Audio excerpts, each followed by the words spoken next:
Hi friend, আমি নিতু আর তোমরা দেখছো তোমাদের প্রিয় YouTube channel exam guide by Nitu. বন্ধুরা, তোমাদের এসএসসি জিডি কনস্টেবলের পরীক্ষা চলছে। আজ 29শে ফেব্রুয়ারি, বিশেষ দিন। এই 29শে ফেব্রুয়ারি প্রতি 4 বছর পর পর কিন্তু আমাদের কাছে ফিরে আসে। তো বন্ধুরা, এখন আমি করাচ্ছি থার্ড শিফটে এসে যাওয়া প্রশ্নগুলো নিয়ে বিস্তারিত আলোচনা। প্রশ্ন করাবো, তার সঙ্গে কিন্তু ডিটেলসও করাবো। তো বন্ধুরা, ভিডিওটা ভালো লাগলে একটু লাইক করে দেবে, চ্যানেলে নতুন হয়ে থাকলে অবশ্যই চ্যানেলটি সাবস্ক্রাইব করে দেবে। তো চলো শুরু করা যাক প্রশ্নগুলো। 2011 সালের জনগণনা অনুযায়ী ভারতে মহিলা সাক্ষরতার হার কত শতাংশ? দেখো, 2011 সাল থেকে এমন কোনো শিফট নেই যেখানে সেই শিফটে পরীক্ষা আসেনি। প্রত্যেকটা শিফটেই কিন্তু 2011 সালের প্রশ্ন এসেছে।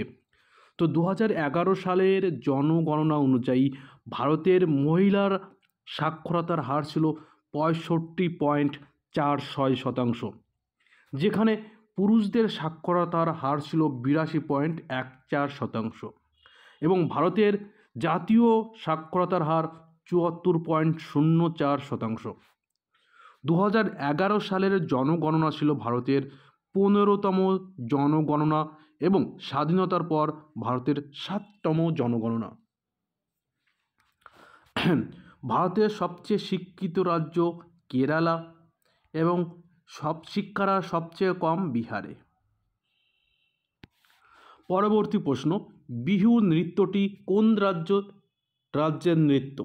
এবার অনেকে বলছে যে বিহু নৃত্যটি কিসের জন্য পরিবেশন করা হয়, এটাও বলেছে, এবং তাহলে আমি সবটাই বলে দিচ্ছি। তো বিহু নৃত্যটি অসমের একটি নৃত্য। বিহু নৃত্যটি বহাগ বিহু উৎসব থেকে এসেছে। বিহু উৎসবটি বহাগ বিহু উৎসব থেকে এসেছে, যাকে রঙ্গালী বিহু না বলা হয়। এটি আসামের জাতীয় উৎসব, যা অসমীয় নববর্ষ উদযাপন করে। এই অসমীয় নববর্ষের দিন কিন্তু এই বিহু নৃত্য পরিবেশন করা হয়। অসমে এটি এপ্রিল মাসে পরিবেশন করা হয় এই নৃত্যটি। রঙ্গালী বিহু কোথায় কখন হয়? এপ্রিল মাসে। বহাগ বিহু হচ্ছে বৈশাখী, এপ্রিল মাসে কিন্তু বৈশাখ মাস, ঠিক আছে, তখন হয় বাংলায়। চলো নেক্সট। ভারতের সংসদে কয়টি সদন রয়েছে?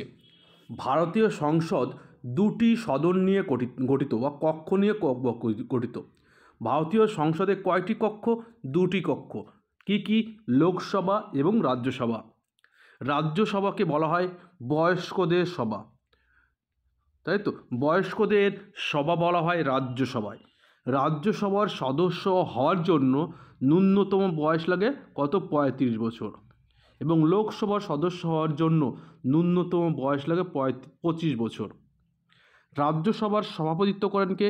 পদাধিকার বলে উপরাষ্ট্রপতি বা ভাইস প্রেসিডেন্ট। উপরাষ্ট্রপতি কিন্তু রাজ্যসভার সভাপতিত্ব করেন, এবং লোকসভার সভাপতিত্ব করেন লোকসভার স্পিকার।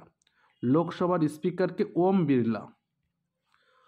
বর্তমানে লোকসভার আসন রয়েছে 545 জন, এবং লোকসভার সর্বোচ্চ আসন কিন্তু 552, আর লোকসভার বর্তমান সদস্য 545। রাজ্যসভার সর্বাধিক সদস্য সংখ্যা 250, বর্তমানে রয়েছে কিন্তু 245 জন। রাজ্যসভায় রাষ্ট্রপতি 12 জন সদস্যকে মনোনীত করতে পারেন, এবং লোকসভায় রাষ্ট্রপতি 2 জন সদস্যকে নির্বাচিত বা মনোনীত করতে পারেন। চলো নেক্সট। অর্থনীতিতে ইউআরপি এর সম্পূর্ণ নাম কি?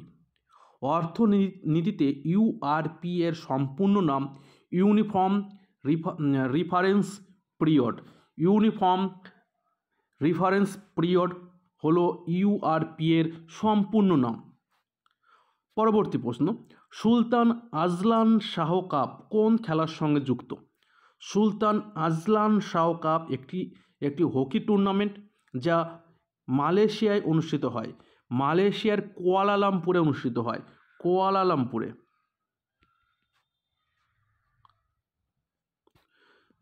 অনুষ্ঠিত হয়। পরবর্তী প্রশ্ন, বিসমিল্লাহ খান এবং এটা শ্রীনিবাসন কোন বাদ্যযন্ত্রের সঙ্গে যুক্ত? এটা কিন্তু একটা বড় প্রশ্ন ছিল, কথোপকথন ছিল একটা। তো বিসমিল্লাহ খান সানাই, যিনি 2001 সালে ভারতরত্ন পুরস্কার পেয়েছিলেন, এবং শ্রীনিবাস। তো শ্রীনিবাসন ইনি কিন্তু ম্যান্ডোলিন বাদক। তো বিসমিল্লাহ খান কোন বাদক বাজনা বাজায়? সানাই। এবং শ্রীনিবাসন কিন্তু ম্যান্ডোলিক বাদক। চলো নেক্সট। ক্রস ওভার ড্রিবল কোন খেলার সঙ্গে যুক্ত? ক্রস ওভার ড্রিবল খেলাটি বাস্কেটবল খেলার সঙ্গে যুক্ত। বাস্কেটবলে প্রতিটি দলে কতজন করে খেলোয়াড় থাকে? তো বাস্কেটবলে প্রতিটি দলে কিন্তু 5 জন করে খেলোয়াড় থাকে। পরবর্তী প্রশ্ন, ভারতে কত সালে অস্ত্র আইন পাশ করা হয়েছিল? তো ভারতে 1878 সালে অস্ত্র আইন পাশ করা হয়েছিল। 1878 সালে যখন অস্ত্র আইন পাশ করা হয় তখন ভাইসরয় কে ছিলেন? লর্ড লিটন। লর্ড লিটন 1878 সালে ভারতীয় অস্ত্র আইন পাশ করেন। এই আইনের ফলে কি? এই আইন অনুসারে লাইসেন্স ছাড়া অস্ত্র বহন করা ভারতীয়দের জন্য একটি ফৌজদারি অপরাধ। দেখো, 1878 সাল ছিল কিন্তু সশস্ত্র বিপ্লবীদের যুগ। তখন থেকে কিন্তু ভারতের সশস্ত্র বিপ্লবের শুরু হয়েছিল। তাই সেই সশস্ত্র বিপ্লবীদের কাছে যাতে লাইসেন্স ছাড়া বন্দুক বা শস্ত্র না যেতে পারে, সেই জন্যই কিন্তু এই ব্রিটিশ সরকার এই অস্ত্র আইন কিন্তু পাশ করেছিলেন। ঠিক আছে, চলো নেক্সট। আধুনিক পর্যায় সারণীতে কতগুলো পর্যায় ও শ্রেণী রয়েছে? তো আধুনিক পর্যায় সারণীতে 7টি পর্যায় ও 18টি শ্রেণী রয়েছে। 7টি পর্যায় ও 18টি শ্রেণী রয়েছে। বর্তমানে আধুনিক পর্যায় সারণীতে 118টি মৌল রয়েছে। কয়টি? আর 118টি কিন্তু মৌল রয়েছে, যার মধ্যে 94টি প্রাকৃতিক এবং বাকি 24টি কিন্তু কৃত্রিম বা সিনথেটিক। ঠিক আছে। হ্যান্ডবল খেলার সময় কত? হ্যান্ডবল খেলার সময় 70 মিনিট। প্রতিটি অর্ধে কিন্তু 35 মিনিট করে খেলা হয়। 35 মিনিট খেলার পর কিন্তু 10 মিনিট বিশ্রাম, আবার পরে 35 মিনিট খেলা হয়। তো 35, 35, 10। আর হ্যান্ডবল খেলায় প্রতিটি দলে মোট 7 জন করে খেলোয়াড় থাকে। হ্যান্ডবল খেলায় প্রতিটি দলে কিন্তু 7 জন করে খেলোয়াড় থাকে। চল নেক্সট। মোধেরা নৃত্য কোন ভারতীয় রাজ্যে পরিবেশন করা হয়? তো মোধেরা নৃত্যটি গুজরাটে কিন্তু পরিবেশন করা হয়ে থাকে। মোধেরা নৃত্যটি গুজরাট রাজ্যে পরিবেশন করা হয়। পরবর্তী প্রশ্ন, ভারতে সবুজ বিপ্লব কবে হয়েছিল? তো ভারতের সবুজ বিপ্লব হয়েছিল 1965 সালে তৃতীয় পঞ্চবার্ষিকী পরিকল্পনার সময়। তৃতীয় পঞ্চবার্ষিকী পরিকল্পনার সময় কিন্তু ভারতের সবুজ বিপ্লব হয়। 1968 সালে লাল বাহাদুর শাস্ত্রীর নেতৃত্বে কিন্তু সবুজ বিপ্লবও শুরু হয়েছিল সারা ভারতব্যাপী কিন্তু 1968 সালে কিন্তু লাল বাহাদুর শাস্ত্রীর নেতৃত্বে কিন্তু কি হয়েছিল? সবুজ বিপ্লব শুরু হয়েছিল। কারণ 1968 সালে কিন্তু লাল বাহাদুর শাস্ত্রী ভারতের প্রধানমন্ত্রী ছিলেন।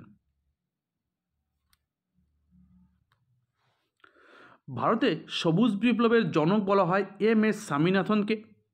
সারা বিশ্বে সবুজ বিপ্লবের জনক বলা হয় নরম্যান বোরল্যাগকে। নরম্যান বোরল্যাগ 1970 সালে নোবেল শান্তি পুরস্কার পেয়েছিলেন। নরম্যান বোরল্যাগ 1970 সালে নোবেল শান্তি পুরস্কার পেয়েছিলেন। চলো নেক্সট।